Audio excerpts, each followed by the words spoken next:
আমরা এপিসি ভবন এসেছিলাম। সাধারণত অন্যান্য দিন বিভিন্ন অন্যান্য কারণে আসি, বাই স্টেটের কারণে নোটিশ বেরোচ্ছে না বা বিভিন্ন কারণে। তো আজকে আমি কোনো গ্রুপের কোনো অ্যাডমিন হিসাবে আসিনি।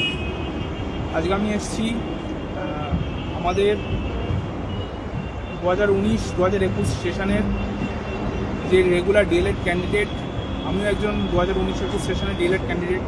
আমাদের 3 বছর পার হয়ে গেল, আমাদের ফাইনাল ইয়ার রেজাল্ট তো বেরিয়েছিল কিন্তু আমাদের সার্টিফিকেট এখনও বেরোয়নি।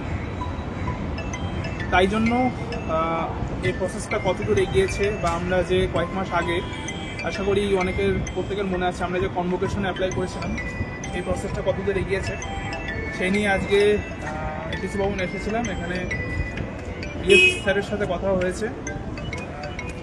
তিনি এটাই বললেন যে প্রসেস চলছে এবং খুব তাড়াতাড়ি আমাদের সার্টিফিকেট চলে আসবে এবং তাদের পরিকল্পনা এটাই যে শুধুমাত্র 2019-21 নয়, 2019-21, 2022 এবং 21-23 এই 3টে সেশনের সার্টিফিকেট একসাথে প্রদান করার একটা পরিকল্পনা চলছে এবং ভিতর কাজ চলছে এবং খুব শীঘ্রই আমাদের সার্টিফিকেট চলে আসবে।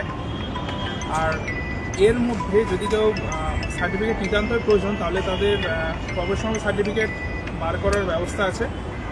সেই প্রসেসটা উনি বললেন, পার্ট 1 পার্ট 2 এর রেজাল্ট, নিজের একটা অ্যাপ্লিকেশন এবং কলেজের একটা ফরম্যাট এবং সার্ভিস চার্জ আছে 500 টাকা। এই কটা দিলে সেখান থেকে 10-15 দিনের মধ্যে তারা প্রফেশনাল সার্টিফিকেট বার করে দেবে। মানে প্রফেশনাল সার্টিফিকেট হচ্ছে বিভিন্ন আধা সরকারি বা বেসরকারি কোনো সংস্থায় বা কোনো শিক্ষাক্ষেত্রে চাকরির অ্যাপ্লাইয়ের জন্য দরকার পড়ে ওই সার্টিফিকেটটা। তো যাই হোক, আজকের আপডেট এইটুকুই এবং মেন কথা এটাই যে সার্টিফিকেট হয়তো এই মুহূর্তে আসবে না কিন্তু খুব শীঘ্রই চলে আসবে। আমাদের আশ্বস্ত করলেন যে শুধুমাত্র 19-21 না, 2022 এবং 21-23 প্রত্যেকটা এই 3টে সেশনের সার্টিফিকেট একসাথেই দেওয়া হবে। তো যাই হোক, আর লাইভটা বড় করছি না। Thank you. অফ করব। ফিনিশ। ফিনিশ।